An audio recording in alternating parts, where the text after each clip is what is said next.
Swayam Prabha. Digital India. Educated India.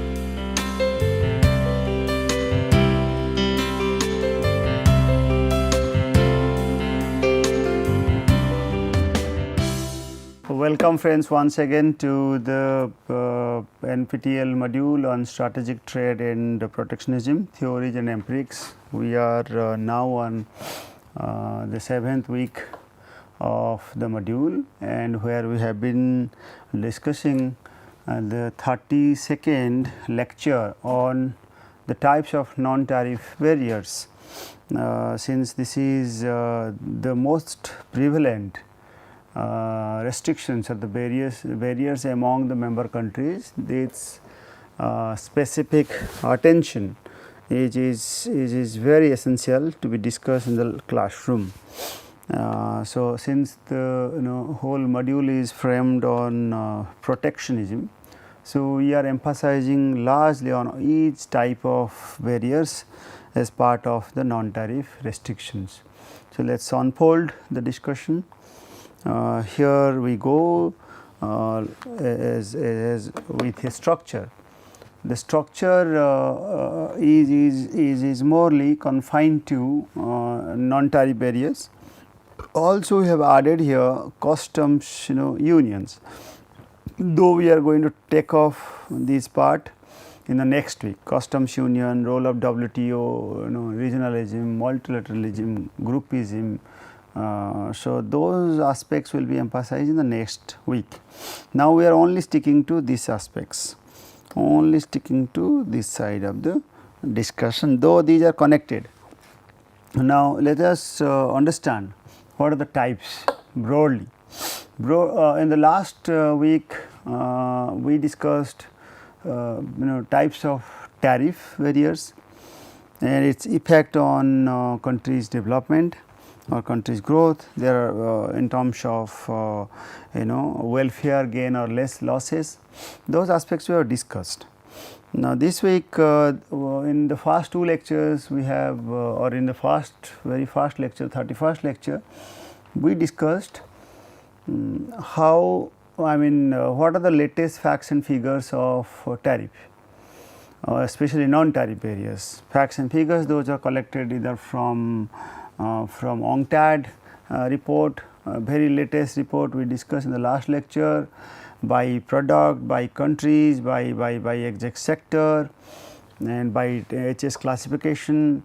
Even we also discussed many other databases which talk about non-tariff barriers. Here we are emphasizing on non-tariff barriers by different types. So let us start with the most important non-tariff barriers as part of the theory is discussed with import tariff, import quota. Tariff we have already discussed. So, import quota. So, first point here is import quota.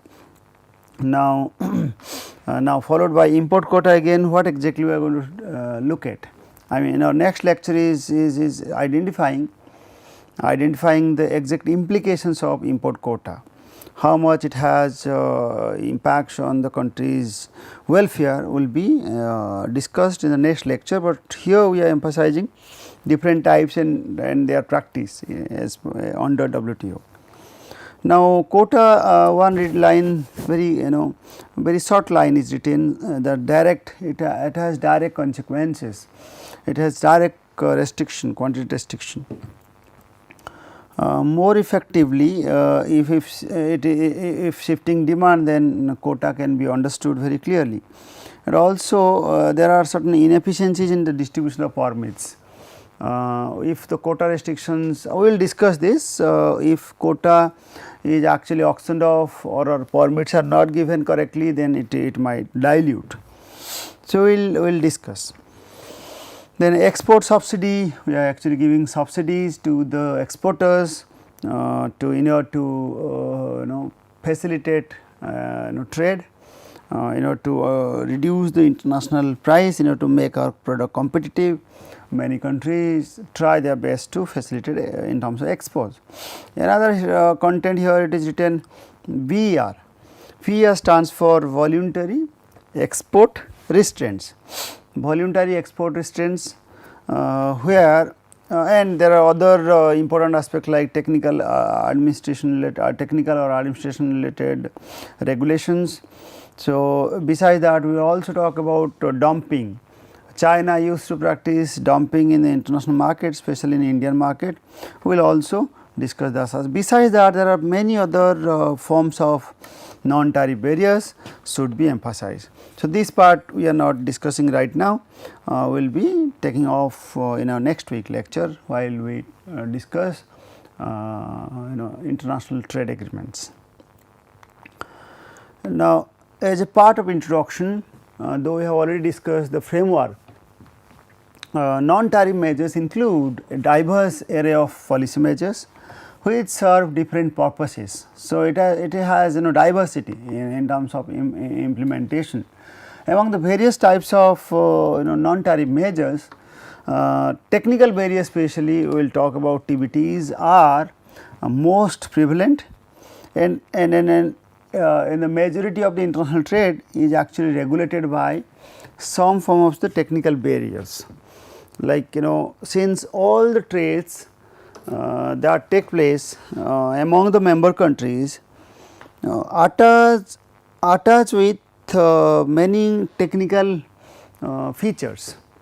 So, like like bundling or like specifications, like administrative rules, regulations, like product features, qualities, in various forms the technicalities are attached. Now, since technicalities are very diverse in nature and it is very difficult to define a harmonized pattern of technicalities. So, therefore, each member country while in trade may take the advantage of citing their own standards. So, therefore, this is very much prevalent in the present day's trade. So far as quantity and price control measures are covered as part of non-tariff measures, these two cover much smaller but still significant and so far as share of world trade is concerned. So, therefore, these two are also considered. Another component, as we have already emphasized from the framework, that export measures also play a significant part of the world trade. While we talk about the data on non-trade measures NTMs, which is still very fragmentary and does not allow computation of comparative statistics across countries. So, it is very difficult to map the exact practices across the country. Although the data, as I just mentioned, may not be fully representative of the world trade, whichever the data we talk about from any country, since there are various standards attached, various specifications attached, various features attached, various technicalities attached. So, uniform pattern of tariffs or uniform standards is very difficult to define. So, whichever the database we refer may not be fully representative. It might be context, I mean it is very contextual and refer to the particular situation. So, some preliminary statistics can be derived from the available data like trends or trends of the database which we have discussed in the last lecture. Now, the prevalence of various types of non-tariff measures actually differs by economic sectors. Based on the economic sectors, these prevalence are also different, as I just discussed. Sector related to like like agriculture, actually tend to be regulated by majorly in the present days by sanitary and phytosanitary measures and or export related measures. Basically exports subsidies are largely given in this particular sector, and many countries restrict due to the standards in terms of SPS barrier, I mean SPS categories. Whereas technical barriers to trade TBTs are also used to regulate most economic sectors in the present days. As I mentioned, quantity and price is still prevalent and also used frequently by smaller percentage in the trade basket. Now, so far we discussed the background why NTM is necessary and why it is necessary to discuss in the trade discussion. Now, if we do not count the exact facts, though we have discussed in the last lecture, but not in detail, specifically for NTM, non-tariff measures.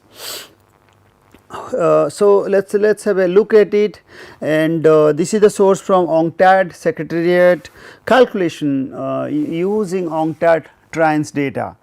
So, the TRANS data is used, this is most authentic source to understand the trade related restrictions.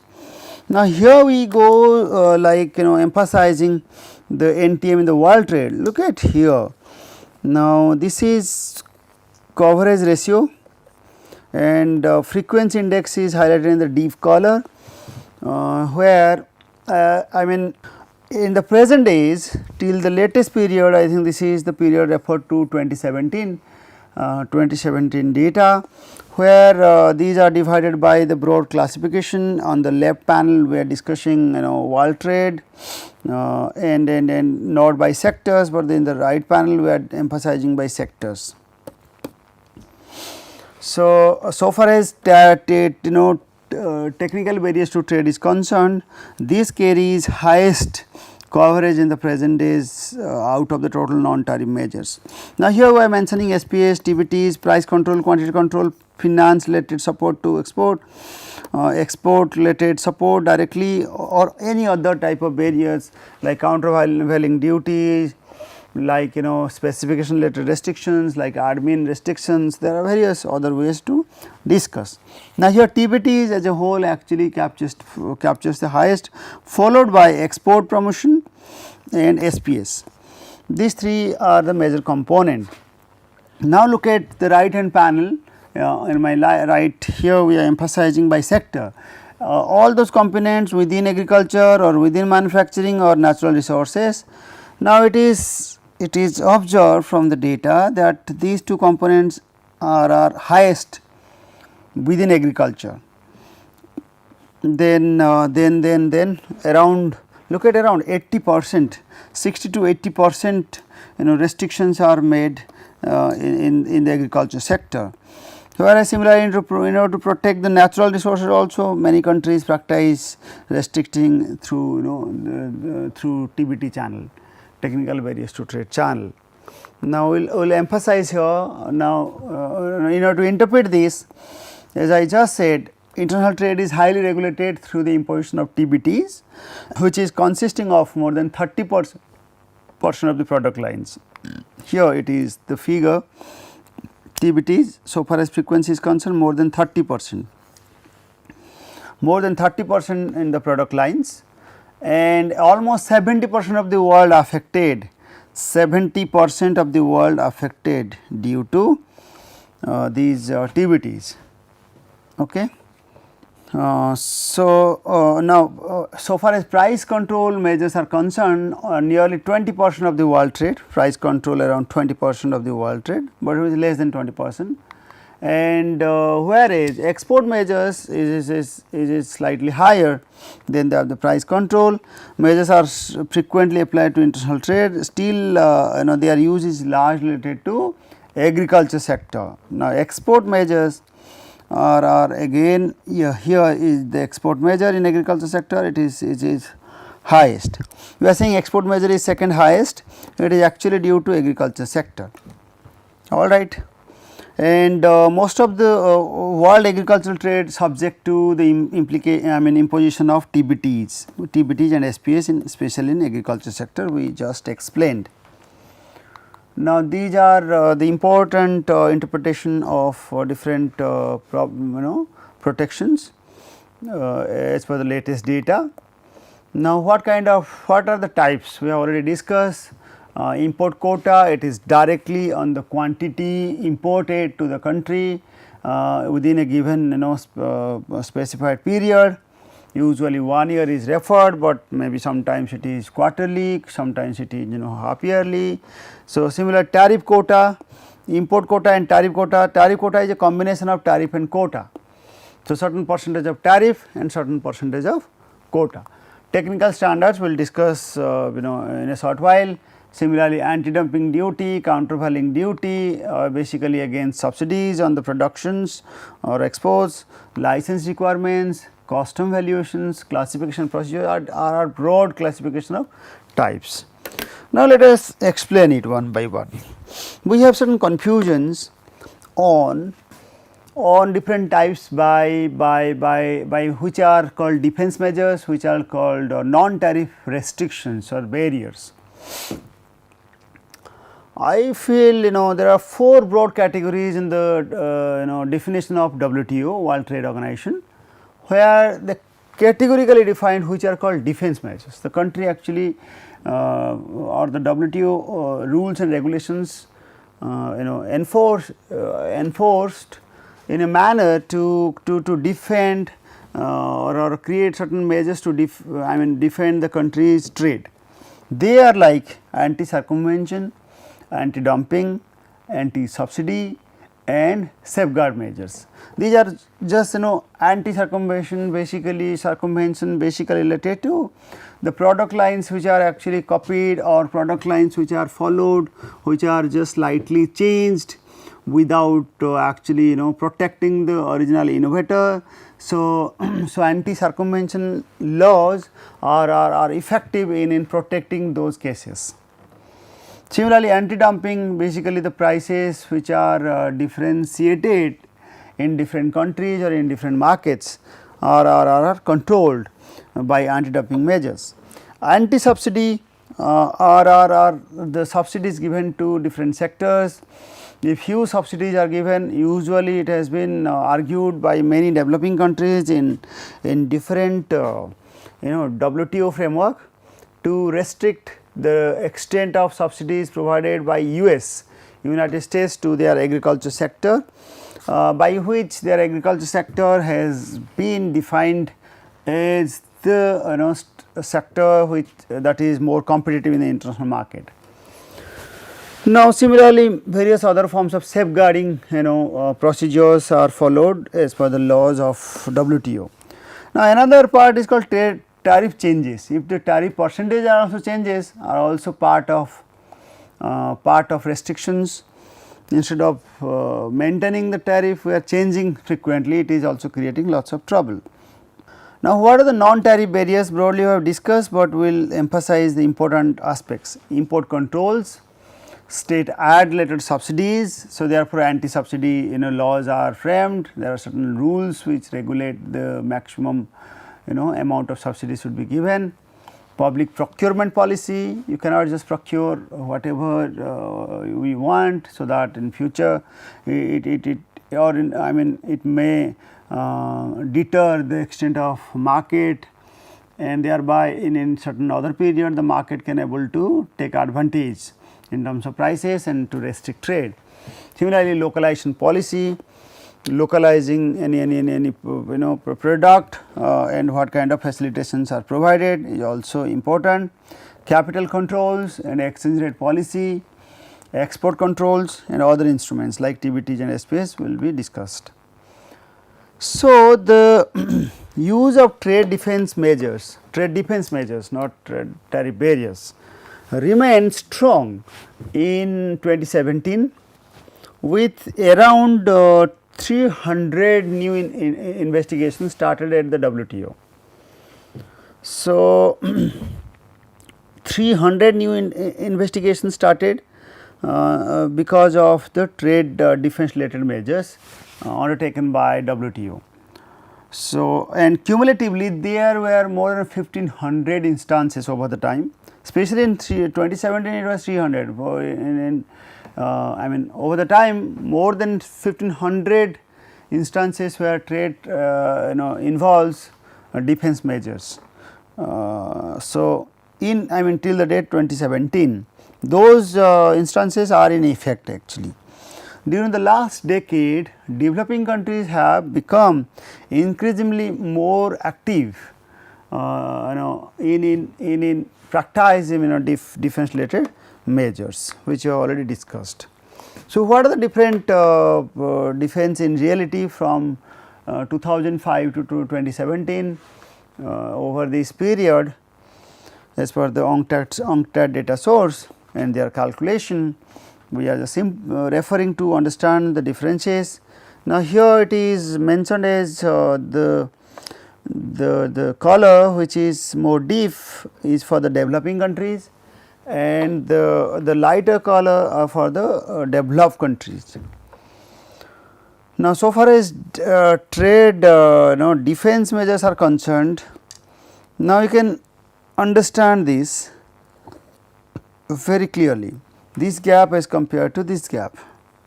So, developing countries practice more defense measures. Initially it was little lesser. Now, I mean if the rate of change is compared, the rate of change in the developing countries is very high, whereas in developed country it is by percentage lesser. Now, here we are mentioning cases with measures in force. So, around 1500 plus, here it is written 1500 plus cases have been noted in 27 I mean till 2017. These are all in cumulative figures. Now, if you look at trade defense investigations made now for I mean still it is more than 200 in 2017 by the developing countries, and for the developed countries it is of around another 100. So, developing countries investigations are more, I mean more than double than that of the developed countries investigation related to trade defense measures. Now, what about trade defense measures in effect by country which can easily be understood from the map. This map is again made by UNCTAD. Now, that I mean the magnitude of the color or the the color and it depth defines the extent of NTM in practice. As we have already mentioned in the earlier lecture based on the facts and figures that US imposes around 800 tariff measures which are followed by India. So, therefore, these two countries are actually highlighted with the highest percentage of tariff measures taken. So, very active is highlighted in the deepmost color with more than 200 cases are observed in these two countries, whereas the second highest are observed in other part of the countries 100 to 200 with the color identifies this, whereas here Russia and these part of the country are actually having lesser imposition so far as NTM is concerned. Now, whereas trade defense measures in effect is concerned as per the 2017 data, very frequently targeted by China. Now, China takes huge numbers of trade defense measures. So, trade defense measures like here followed by India, I mean here China or parts of European countries, then followed by US and in India.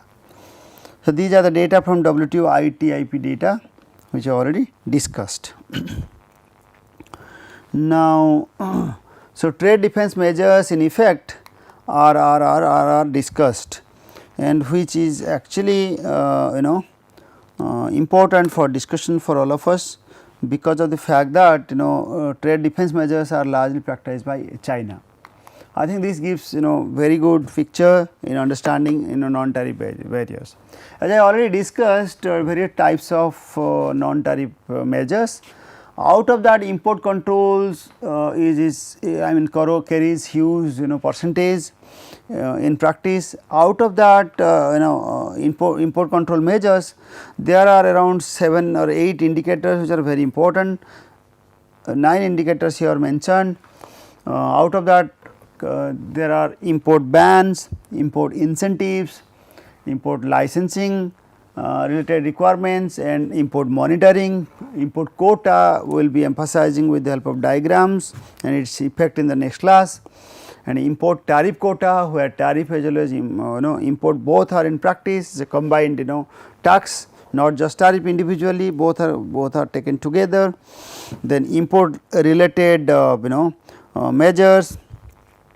Now, import related measures, where we will be emphasizing on the facts related to certain import related measures. Then besides that, we will also discuss internal taxation of imports. And trade balancing measures, then trade payment measures.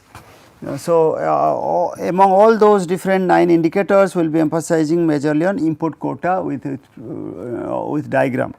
That will clarify the discussion related to import quota, import controls. Similarly, there are another other indicators out of the state aid and subsidies, as we already discussed.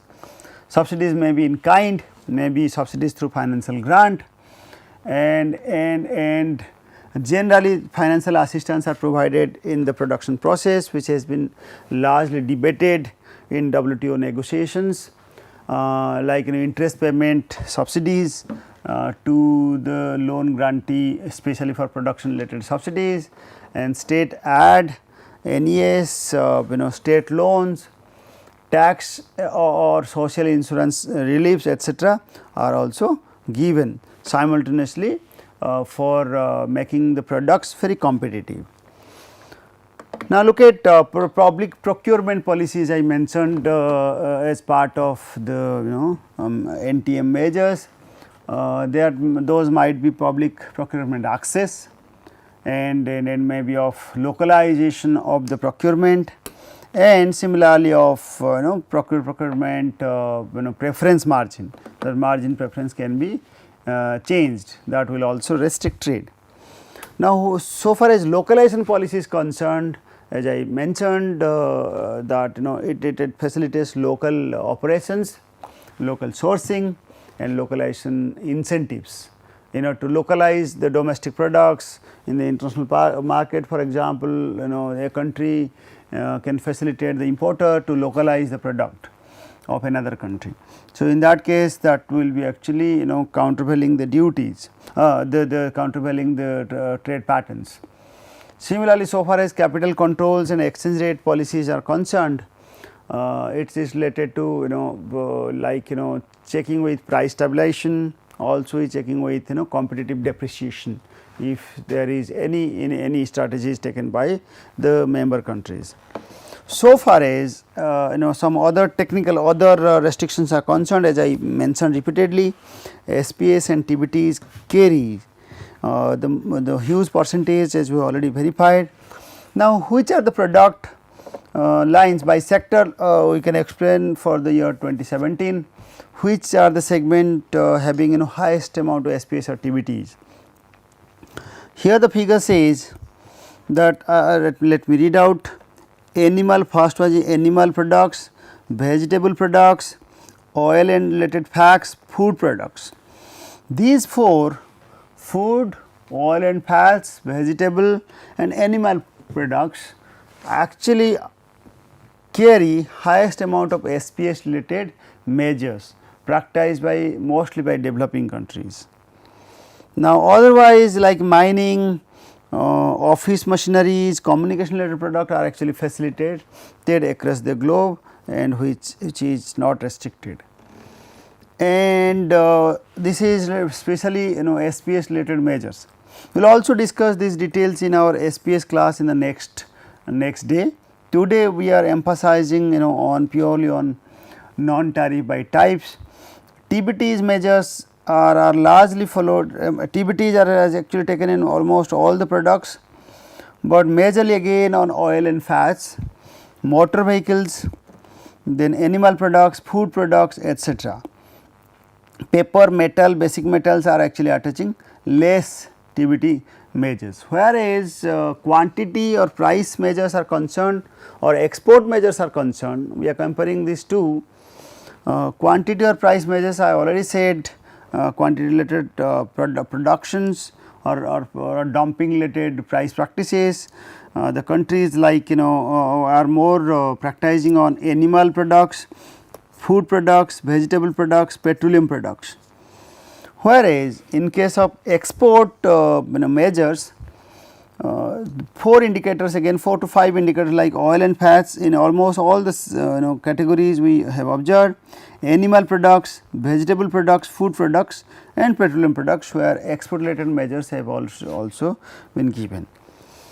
So, basically subsidies are given in these sectors. Now, look at the kind of non-tariff measures and their relative intensity across countries in 2017. So, we can intensity, so far as the relative intensity is concerned. So, whoever is more than average is highlighted in deep shaded color. So, these are intensity is very high. In some Latin American countries also the intensity is very high, and China is among the highest. So, intensity of those technical non-tariff measures are much higher in practice by China. So, similarly, what are the export controls, export subsidies, other export incentive, tax based export incentive, trade related finance, export ban, export licensing requirement, export quota, export taxes, export related non-tariff measures, etc. are part of export subsidies. Now, so far as import quotas are concerned, which I have already discussed as part of import controls, we will discuss these diagrams, these other indicators in our import quota, basically how much quota to be restricted, we will discuss in detail in our next lecture. And here I think I need not stretch much. So, what I wanted to say that we will take off all those things in our next class, dumping in detail, export subsidy also in detail.